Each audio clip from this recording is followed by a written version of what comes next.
I know as attorney for Lyndon Johnson that he murdered John Kennedy. He murdered John Kennedy to become president and to avoid prison, and there is no doubt in my mind.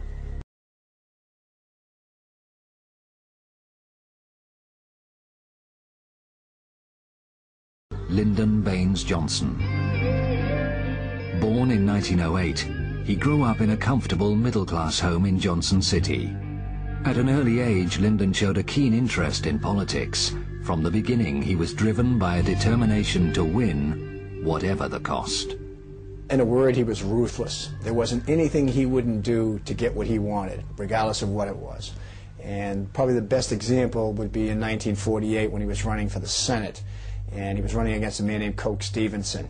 And the election was very, very close, a very small number of votes, which forced a recount.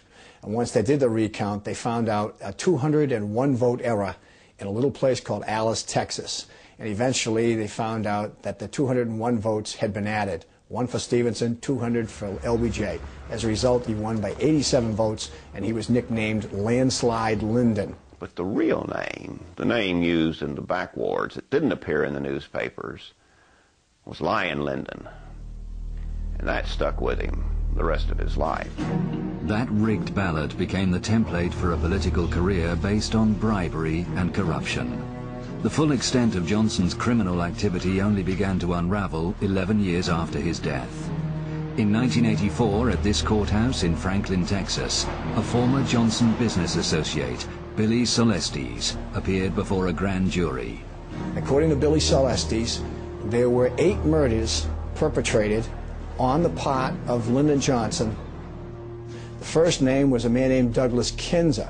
That was followed by a number of men involved in Estes businesses who were corrupt, and they were all killed with carbon monoxide. Josepha Johnson's name is listed on this Justice Department document. That's Lyndon Johnson's sister. So Estes is accusing the Vice President of the United States of murdering his own sister. And the 8th name listed is the President of the United States, John F. Kennedy. And then there is a promise of knowing more. And if Billy Celestes is telling the truth, and there's every reason to believe he is, it gives you an idea of the depth of the corruption and the ruthlessness of Lyndon Johnson. After becoming a senator in 1948, Johnson developed an unrivaled power base in Washington, using his forceful personality, political skills, and corruption. He established himself as one of the most influential men in the nation, but as vice president to Kennedy, he lost much of that authority. By 1961, his past was catching up with him.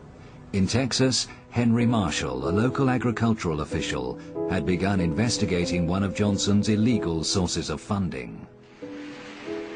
Working out of these offices in Bryan, Texas, Marshall had become aware of Billy Celestes' misappropriation of federal cotton allotment funds.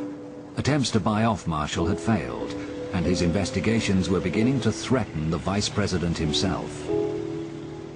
Billy Celestes became worried, Lyndon Johnson became worried, and some of them got together and decided, what are we going to do with Henry Marshall?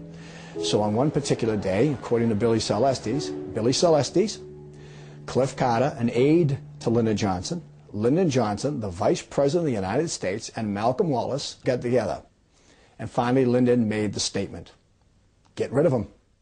On June the 3rd, 1961, Henry Marshall failed to return home. An extensive search was made of the family farm near Franklin, Texas. His only son, Don, was 11 years old at the time and remembers that day well. My uncle found him on the second attempt when he went out to the place. He was in a very remote location, probably about 3/4 of a mile off the road. My mother had this stone placed here in order to mark the spot. The truck had blood around the sides of it. The side on the passenger side had a dent in the fender behind the passenger door, and that's apparently where my father's head was knocked into the side of the truck, and he had his eye damaged at that point. There were a number of yopon bushes that had been broken, and the gun was laying beside the body, and pretty much nothing else could be seen except signs of a struggle. Local officials immediately ruled it a suicide, despite overwhelming evidence to the contrary. He had been shot 5 times with a bolt-action rifle. He had enough carbon monoxide in his lungs to cause him to pass out at the time he died. There was no effort made to collect any evidence or preserve the crime scene. They had pretty much determined in their minds that this was going to be a suicide. When Billy Sol Estes testified before the grand jury in Franklin, he implicated Cliff Carter and Malcolm Wallace as the people that were most involved in my father's murder. Wallace being the trigger man and Cliff Carter being the one who arranged for the murder.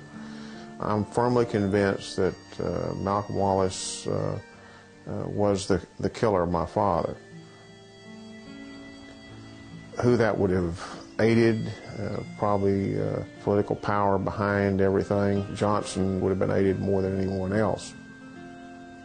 The grand jury concluded Henry Marshall in 1961 was murdered, which means in simple language that the grand jury believed Billy Sol Estes when he told them that Lyndon Johnson had ordered Malcolm Wallace to kill Henry Marshall. But Johnson's dark dealings were not confined to Texas. In late summer 1963, one of his long-term partners in crime was about to be exposed for corruption by a Senate investigation. Bobby Baker was the secretary to the Senate majority. Basically, he was the secretary for the Senate, and he was one of Lyndon Johnson's closest associates. And everything that Lyndon Johnson wanted to perpetrate, he had Bobby's help.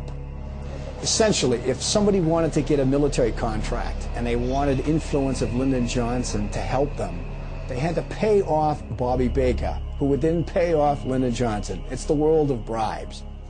Bobby Baker was involved in a call girl service. He was involved in real estate scams. He was involved in dealings with organized crime. He was in dealings with oil men, particularly Clint Murchison, an oil millionaire from Texas.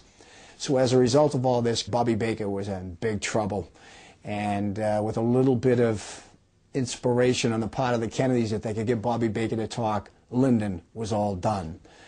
Lyndon Baines Johnson, if Robert Kennedy had his way, would not only not be on the 1964 ticket as the vice presidential candidate, but he would go to jail for the corruption that he was involved with.